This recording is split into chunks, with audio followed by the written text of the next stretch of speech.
Okay, so we're diving deep today into something a little different. You sent in your family's Tokyo trip plan for August 2025. And honestly, just reading this PDF is already fascinating. It's not just dates and places, is it? You get a feel for the family even before we start. Yeah, like Mimi, Fei Fei, Wade, Sean, Hanson Papa. Just those names tell a story. And they haven't even landed in Narita yet. Day 1, hotel in Higashi Shinjuku. Wait, what's this? Wade versus dog poop, round 1. Right off the bat. I love that the itinerary just casually mentions this. It sets the tone. You know? Mimi's not thrilled. Scolding is the word used. Makes you wonder how that sets the mood for everyone. Yeah. Is Wade traumatized? Is Mimi going to be on edge the whole trip? We'll see. Meanwhile, Sean's day one is just uneventful. Sometimes that's a win when traveling, right? Absolutely. But Fei Fei already lost a jacket. So we've got the messy one, the chill one, and the one who can't hold on to their stuff. All in like the first few hours in Tokyo. Classic family trip dynamics already emerging. So, day 2, Sunday. Still in Higashi Shinjuku, but Wade's issues continue. Goat poop this time by the breakfast place. Mimi scolds again. You gotta wonder if this is gonna be a recurring theme with Wade. Like, is Tokyo just gonna be a minefield for him? And poor Mimi having to deal with that. Hanson Papa, meanwhile, is off on a mission to Okubo for rice balls.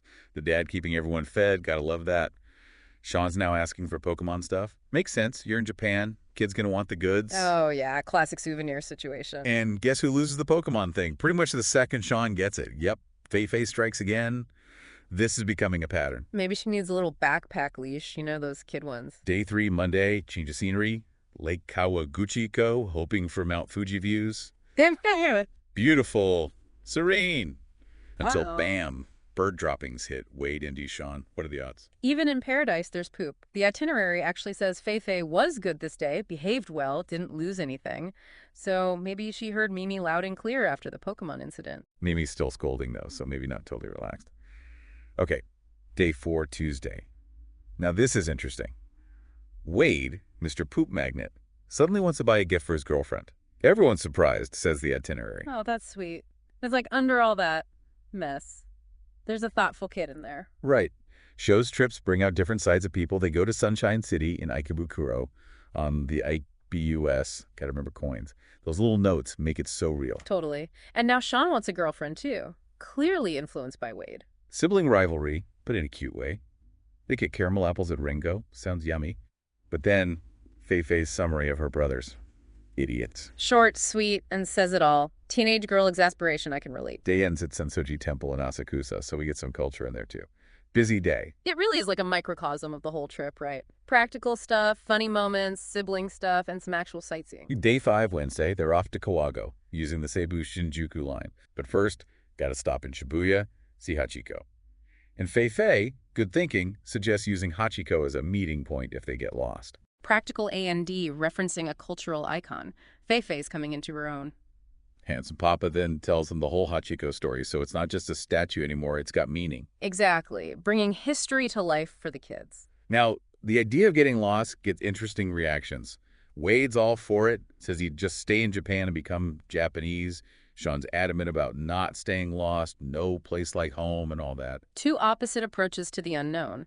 Wade's embracing the adventure. Sean wants his comfort zone. Mimi's reaction. Well, she says if the kids Dio get lost, it's for the best. Less scolding for her. I sense some sarcasm there, but also a tired mom. Oh, totally. Managing kids on a trip is a job in itself. That night, Hanson Papa tells a ghost story, setting the mood. And then the itinerary has this whole haunted bus story written out, like a proper urban legend, but with a twist. The twist is what makes it right. The ghost wasn't being nice, was looking for a replacement. Dark humor, classic ghost story stuff. So day 6, Thursday. They're in Shinjuku. Wade, always into the big spectacle, is hyped for the Godzilla statue. Sean, though, has moved on. Godzilla's out. Girls who tell ghost stories are in. Kids, man, their interests change like the wind. But it's sweet. He's got his little crush developing. Fei Fei's over shopping by this point, and after losing stuff, doesn't want to buy more. Instead, she requests a joke and tells this long one about castaways and a genie. That joke is great, right? It's all about different cultures and their wishes and how the Taiwanese guy ends up with all these wives and the American and Hong Kong guys get nothing. It's funny and kind of insightful, like Fei Fei's paying attention to the cultural differences they're encountering. Definitely. Okay, day 7, Friday, the main event, Tokyo Disneyland. You'd think it'd be all happy, but Fei runs into someone from her old school and avoids saying hi. Awkward teen moment, we've all been there. So relatable, even at Disneyland. Wade, meanwhile, is impressed by how clean everything is. Maybe thinking back to earlier events on the trip. Sean's completely enchanted, wants to marry Snow White and stay in Japan forever. To be a kid in love with a Disney princess again. And Mimi's just happy it's still as good as it was 10 years ago. Handsome Papa, though. Dude's tired. Disney will do that to you. Last day, day 8, Saturday. Time to fly home. But wait, one last poop encounter for Wade. It just had to happen. It's like a final farewell gift from Tokyo. Sean decides he likes Tokyo Disneyland better than Universal Studios in Osaka, which they didn't even go to this time. Strong opinions from the young man. He's got his theme park preferences sorted out. Fei wants to come back to Disneyland someday, but not lose anything next time. Growth. Mimi's calling it a beautiful memory, and Handsome Papa says maybe they'll come back if everyone's good during winter break. A trip with a sequel. We'll have to wait and see. Fingers crossed for good behavior. They list out all the places they went.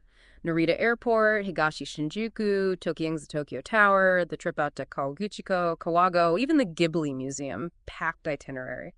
They really did it all. So what do we learn from this deep dive? It's like, you think it's just a trip plan, but it's a story. You get Wade's misadventures, Fei learning to be responsible, Sean's changing crushes. Exactly, and the parents trying to keep it all together. It's funny, it's heartwarming, it's real. And those little details, like Fei's joke, Sean's strong opinions, the ongoing poop saga, that's what makes it memorable.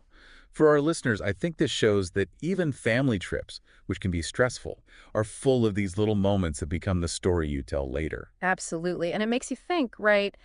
If a simple itinerary can be this insightful, what other everyday stuff is hiding these amazing stories? What if we started looking for those hidden narratives everywhere? Great question to leave everyone with. Thanks for listening. Thanks for having me.